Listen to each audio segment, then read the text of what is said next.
For today's video guys, nandito pala tayo sa bukid. Bibisitahin ko pala yung aking maisan mga lods. At nandito na nga tayo mga lods sa aking maisan at kung makikita nyo ay ganito na siya kalalaki. At ayan na nga mga lods ay napansin ko ay may pinasok ng uod yung bunga niya. Bali madamo kasi to mga lods kaya may mga uod din. Dahil di din kasi namatay to nung na-sprayan natin ng pangdamo.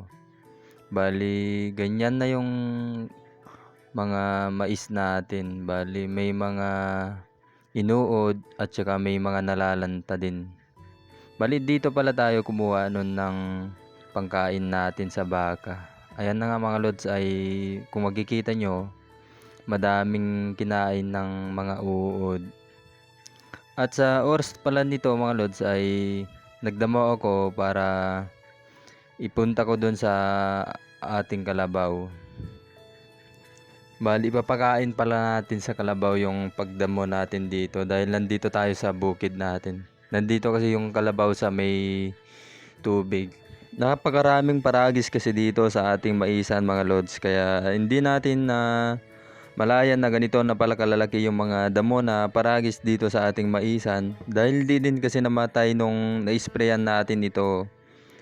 Di lang natin na asikaso dahil sa may trabaho din naman tayo kasi mas importante pa rin yung trabaho sa atin dahil di pa naman tayo nakakasahod dito sa Facebook kasi maraming kinakailangan na tools para makasahod dito sa Facebook.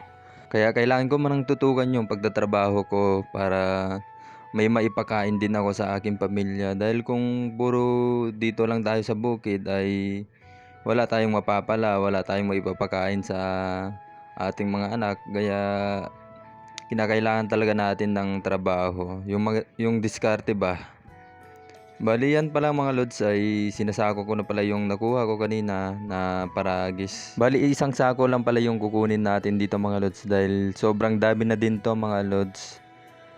Kasi di din mauubos ng ating alaga ay sayang din naman yung pagod natin. Kahit din naman gusto natin na marami tayong ipagpakain ay hindi din naman nila nauubos ay sayang din yung pagod.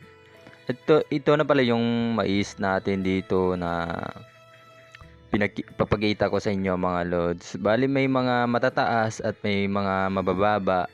Dahil nga sa minsan ay malakas yung ulan at minsan din ay walang ulan kaya yung maliliit dyan ay mga nalantayan mga lods. Bali yung mga matataas ay nasa magandang kalagayan. Kumbaga nababasa yung mga ugat nila mga lods. Bali ito na pala yung update natin dito sa ating tanim na okra.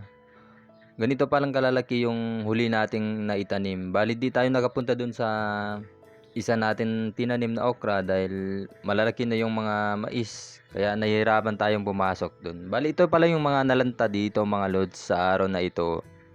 Nalanta yung mais natin dahil wala naman masyadong ulan at binuhat ko na nga yung papakain natin sa baka mga lods. Bali di ilalagay pala natin dito sa kainan ng ating kalabaw. At ayan na nga yung kalabaw natin mga lods. Nakikita na nga tayo na pupunta tayo dun sa pagkainan niya kaya ayan na ay pumupunta na din. Bali ganyan yung view dito mga lods sa ating Pinakanawan River. Maganda din naman dito. At ayan na nga ay binaba ko na yung nakuha akong damo mga lods para ipakain na natin sa ating kalabaw. At ayan na nga mga lods yung nakuha natin damo. Sobrang dami talaga. Hindi na maubos to ng kalabaw. Dahil di din naman siya kumakain masyado ng ganyang damo. Dahil matigas din naman siya. At ayan na nga yung ganda ng view dito mga lods. Kung makikita nyo. At ayan na nga ay nakipag-selfie ako sa kalabaw natin. Para may memories din tayo sa kalabaw na yan. Pagka-uwi ko nga mga lods ay dito na ako dumiretso sa maisa ni biyanan ko. Bali may mais na pala siya na may bunga. Kaya kumuha na rin ako dyan mga lods para may kakainin kaming mamayang gabi. At paano ba yan mga lods? See you to the next video. Bye bye. Thanks for watching.